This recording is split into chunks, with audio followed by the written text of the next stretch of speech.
The president seems to come out there every day with a new person or a new entity or a new villain to beat up against. Often it's the press. Sometimes it's doctors and nurses who he says are hoarding or doing something worse with medical supplies. Yesterday, it was the World Health Organization. What gives?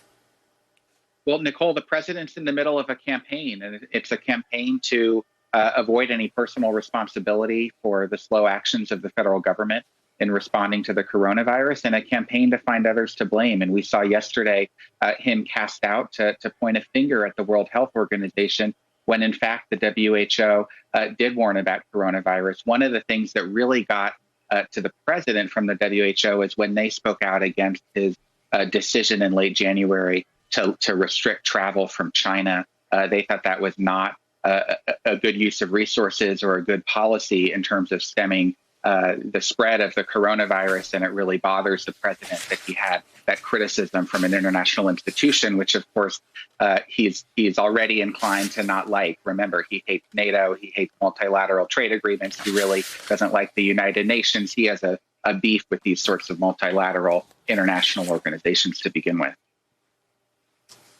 Phil Rucker, he has a beef with these organizations. He has a beef with the media. He has a beef with nurses and doctors. He always has a beef with someone. Does he ever walk out there with the intention of comforting the nation?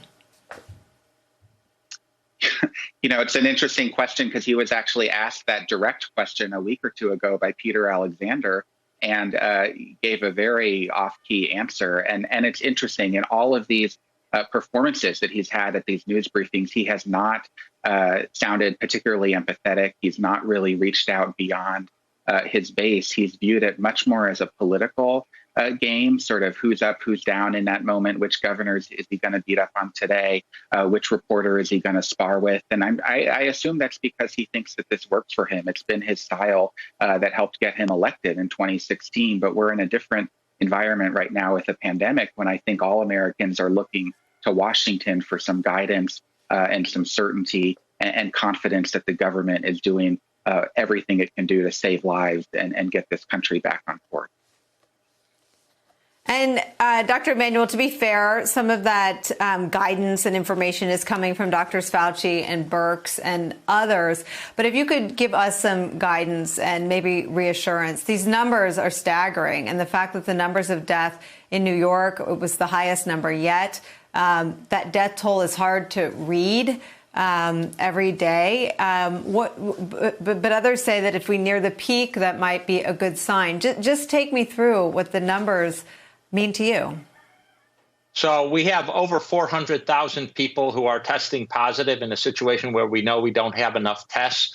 That probably suggests that we have maybe 10 times as many people who have been infected with COVID. If you take the people who are asymptomatic and people who haven't been able to get a test, that puts us over, 4 million, 3 million, something like 1% of the population now has been infected by this.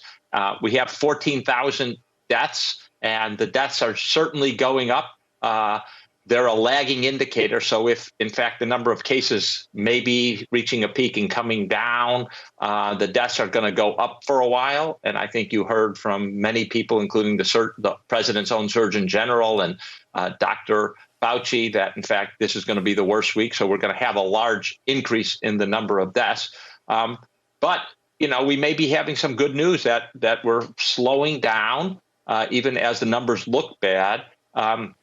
If that's true, it does suggest one overwhelming piece of information, which is that the physical distancing we've recommended, the wearing masks, the washing of the hands, is closing down of non-essential stores is actually having a positive effect. It's working as it's supposed to work, and that's good. What I worry about now is and this president, you can just see he wants to declare victory. We're going to declare victory prematurely. Mm-hmm. We're going to open things up prematurely before we've actually put in place the infrastructure we need to really address what is almost inevitably going to be a second wave after we begin easing up these various public health measures. And that, I think, is a serious worry. I would also say I agree with Phil.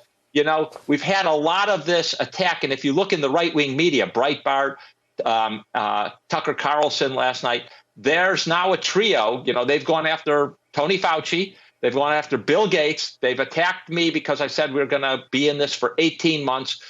You can see that they are sort of softening up. Here are the villains. It's not the administration's incompetence. And so I think you have this situation where they're going to try to blame other people for trying to delay an opening. You're going to have some good news, I believe, probably in the next few weeks, where we're probably going to begin turning the corner pretty reliably in the data.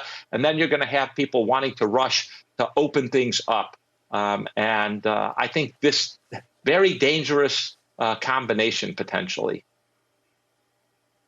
Look, you gave us so much to unpack, and I don't want to rush through any of that, Dr. Emanuel. So let me let me mix some politics with some medicine and ask for your take on this.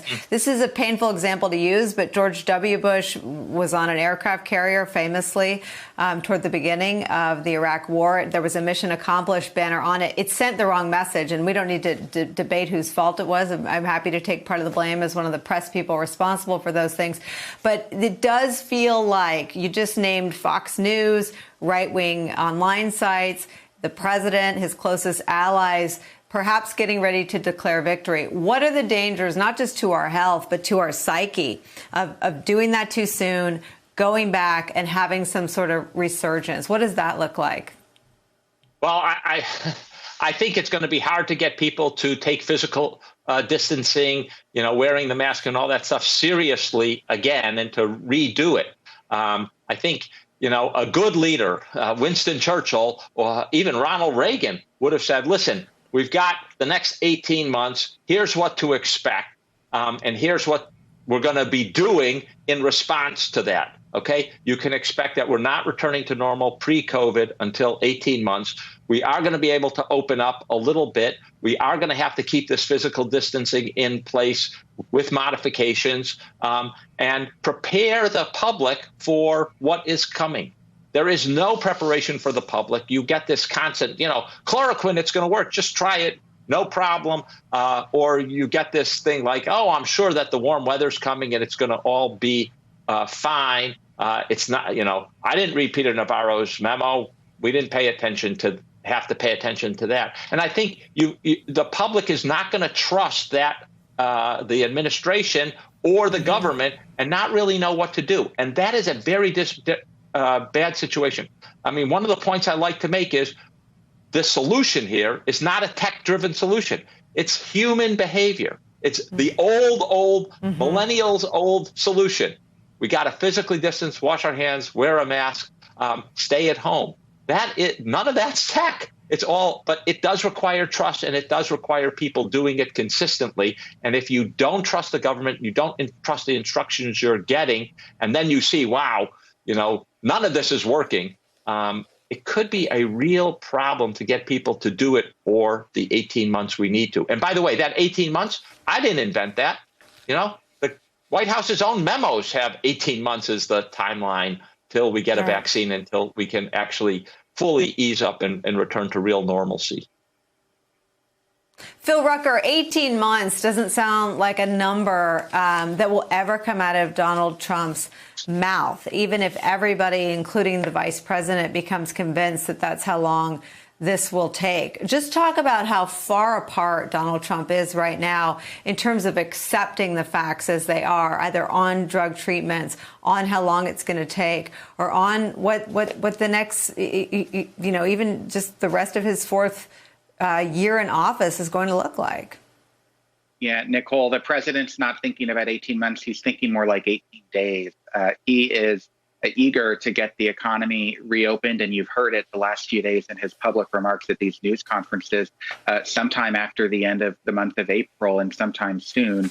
And I know from my reporting that he's been facing increasing pressure from his friends and allies in the business community on Wall Street, some of his political advisors who think, as these numbers in New York start to plateau, irrespective of what else is out there and what the threat to the collective public health might be, that we're on the back end of this and he can start to reopen things. We should keep in mind, of course, it's not his decision.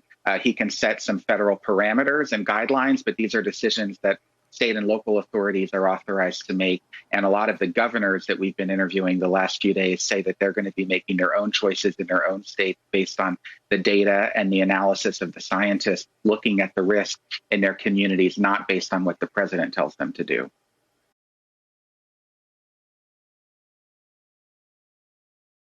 Hey there, I'm Chris Hayes from MSNBC. Thanks for watching MSNBC on YouTube. If you want to keep up to date with the videos we're putting out, you can click subscribe just below me or click over on this list to see lots of other great videos.